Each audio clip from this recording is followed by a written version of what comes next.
So hello students and welcome to my UPSC journal. हम कर रहे हैं फ्री एनसीईआरटी सीरीज, जिसमें आज हम पढ़ने वाले हैं polity NCERT class 8 chapter number 6। हमारी चैप्टर नंबर 6 का नाम है understanding our criminal justice system. इस चैप्टर में हम पढ़ेंगे about the 4 key players in criminal justice system. Number 1 police, number 2 public prosecutor, number 3 defence lawyer and number 4 जज। तो इन चारों के ही हम डिस्कस करने वाले हैं roles and importance in criminal justice system. तो चलो स्टार्ट करते हैं। सबसे पहले हम पढ़ेंगे about article 22 of our constitution. According to this article every person has a fundamental right to be defended by a lawyer, यानी कि ये हर पर्सन का एक फंडामेंटल राइट है। उसने कोई क्राइम भले ही किया हो, फिर भी उसका ये फंडामेंटल राइट है कि एक लॉयर उसे आके डिफेंड करे। वो लॉयर जो किसी अक्यूज्ड को यानी किसी आरोपी को डिफेंड करते हैं, उन्हें हम बोलते हैं डिफेंस लॉयर। इसी तरह जो दूसरा इंपॉर्टेंट आर्टिकल है वो है article 39A of our constitution. According to this article constitution place a duty upon the state to provide a lawyer to any citizen who is unable to engage one due to poverty और any other disability.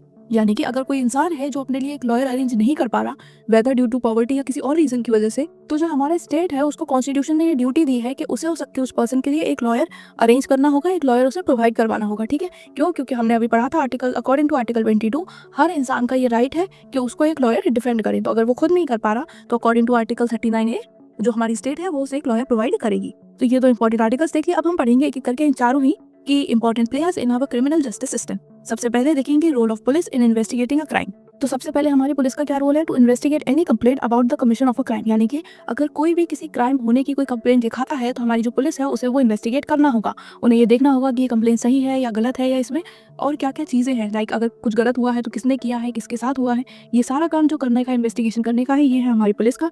Investigation में क्या होता है? Police record करती है statement of witnesses जिन्होंने वो crime होते हुए देखा। इसके अलावा वो अलग अलग तरह के एविडेंस भी कलेक्ट करती हैं। अब इन्वेस्टिगेशन करने के बाद क्या होता है? देखो, on the basis of investigation police एक ओपिनियन बनाती है। ये ओपिनियन है, ये जरूरी नहीं है कि यही ट्रुथ हो, बट जो इन्वेस्टिगेशन में मिला उसके ऊपर पुलिस एक ओपिनियन बनाएगी कि जो अक्यूज्ड पर्सन है, जो एविडेंस मिले हैं वो हमें क्या बता रहे हैं कि जिस इंसान पे इल्जाम लगा है, जो अक्यूज्ड पर्सन है, उसने वो गलत काम किया है या नहीं किया।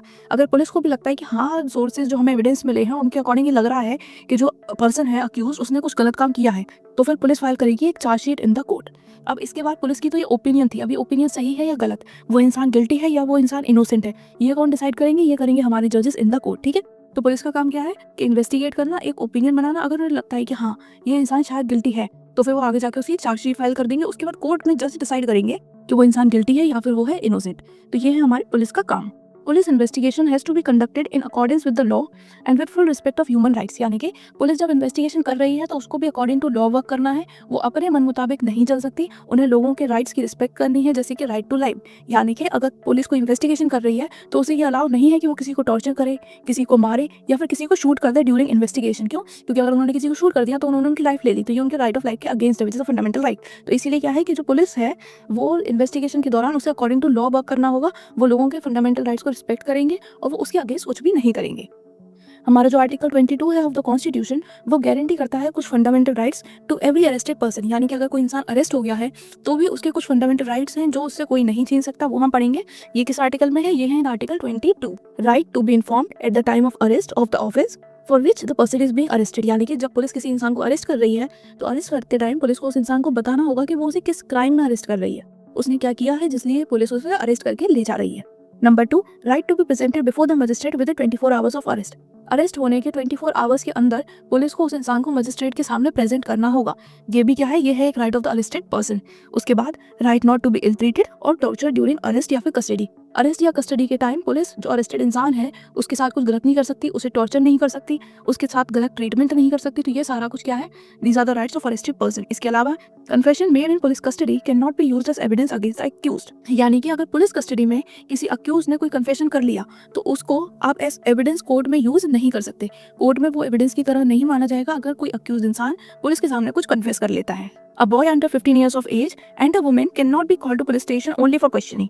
सिर्फ कुछ सवाल जवाब करने के लिए, कुछ क्वेश्चंस करने के लिए आप किसी औरत को या फिर किसी लड़के को जो कि 15 ईयर से छोटा है उसे आप पुलिस स्टेशन नहीं बुला सकते। So these are certain rights which are given in article number 22। Moving forward, अब हम देखेंगे FIR यानी कि फर्स्ट इन्फॉर्मेशन रिपोर्ट क्या होती है। So after the registration of FIR the police can begin the investigation. तो FIR क्या हुआ? FIR वो इंपॉर्टेंट चीज है जिसके बिना पुलिस इन्वेस्टिगेशन शुरू नहीं कर सकती।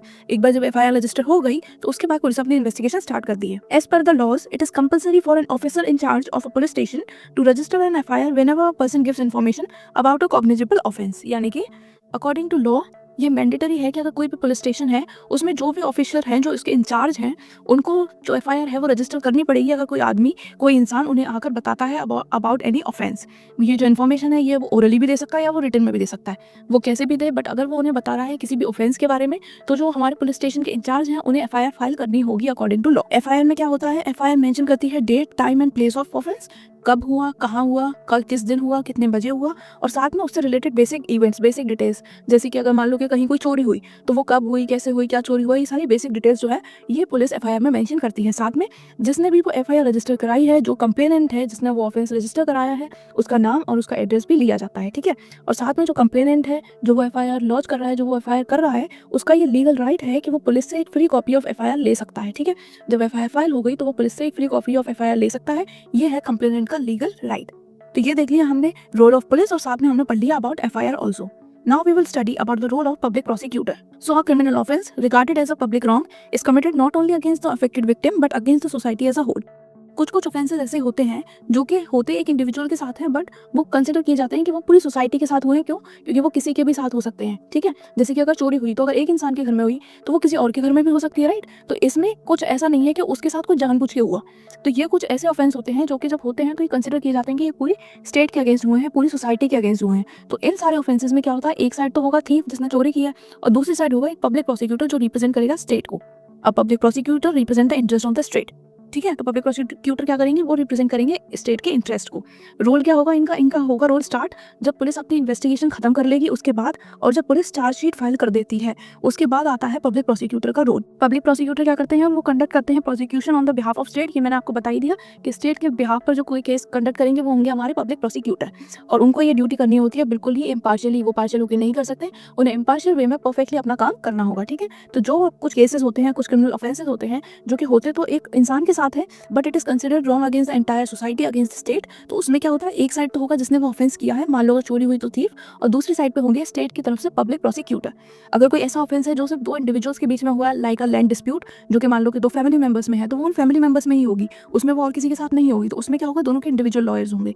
बट जहाँ पर कुछ ऐसा क्राइम आ गया जो कि एंटायर स्टेट के अगेंस्ट है, तो वहाँ पर क्या होगा, वहाँ पर होंगे हमारे public prosecutor. Now coming to the role of जज। तो देखो, जज एक्ट करते हैं एक एम्पायर की तरह। वो क्या करते हैं, वो ट्रायल कंडक्ट करते हैं इम्पार्शियली, वो बिल्कुल इम्पार्शियल होकर सब कुछ सुनते हैं, सब कुछ देखते हैं in open court. He hears all the witnesses, सारे विटनेसेस को सुनते हैं, सारे एविडेंस जो उनके सामने प्रेजेंट किए जाते हैं by the prosecutor and defence वो देखते हैं। उसके बाद जज decide whether the accused person is guilty और नॉट। फिर वो फाइनली एंड में डिसाइड करते हैं कि जो पर्सन है अक्यूज, जिस पर आरोप लगा है, वो गिल्टी है या वो गिल्टी नहीं है। उससे पहले क्या होता है, उससे पहले उन्हें ये मानना होता है कि जो इंसान है वो गिल्टी नहीं है, बिकॉज अगर वो शुरू में ही मान के चलेंगे कि गिल्टी है तो फिर वो इम्पार्शियल अपना डिसीजन नहीं दे पाएंगे, राइट।